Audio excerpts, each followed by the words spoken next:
Pinangangambahan ng matinding baha na dulot ng habagat at bagyong Inday sa Metro Manila. Kaya naman kanya-kanyang paghahanda ang isinagawa ng bawat lungsod. Live mula sa Quezon City, nasa frontline ng balitang yan si Dave Abuel. Dave, nakahanda na ba ang mga LGU? Mayan, hindi pa man nararanasan ngayong araw ang epekto ng habagat na hinahatak ng Bagyong Inday. Nakahanda pa rin ang Barangay Rojas District sa Quezon City sa posibilidad ng ulan at pagbaha. Ipinwesto ng mga taga-barangay ang mga gagamiting equipment sakaling kailanganin ng rescue. Sa mismong barangay hall, naka-ready na ang mga floaters at stretcher. Fully charged na rin ang mga emergency light para kung sakaling mawalan ng kuryente. Nakahanda na rin ang mga life vest kung sakali namang tumaas ang baha. Tuloy-tuloy din ang mahigpit na monitoring sa mga CCTV para sa sitwasyon ng mga kalsada. 2 lugar daw kasi ang unang binabaha tuwing malakas ang ulan. Yan ang Gumamela Street at Waling-Waling Street.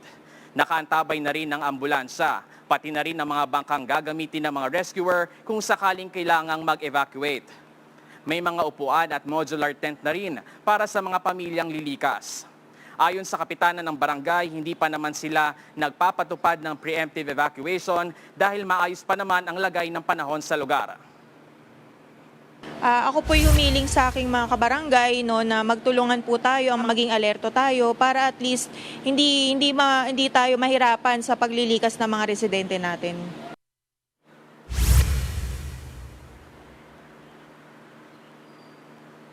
Samantala, tiniyak din ng DSWD na nakahanda sila sa kalamidad na ipamahagi na ang shelters at modular tents sa 17 opisina ng DSWD sa iba't ibang lugar para sa evacuation.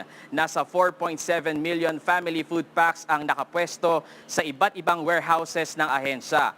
Kung kakailanganin, ipapadala ng DSWD ang kanilang mga mobile kitchens at mobile command centers para maibsan ang baha. Operational ang lahat ng 73 pumping stations sa Metro Manila, gaya na lang sa Maynila kung saan mayat-maya rin ang pagtanggal sa mga basura para hindi sila matambakan na posibleng ikasira ng mga pumps.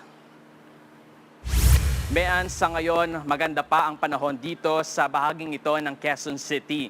Dasal ng mga residente rito na sana hindi na maramdaman pa ang epekto ng habagat at Bagyong Inday. Balik sa inyo. Okay, maraming salamat sa iyo at ingat kayo ng iyong team, Dave Abuel. Mga kapatid, Mean Los Baños po, huwag magpahuli sa mga balita at impormasyong dapat ninyong malaman. Para sa mas malawak na balitaan at diskusyon, mag-follow at mag-subscribe na sa social media pages ng News 5.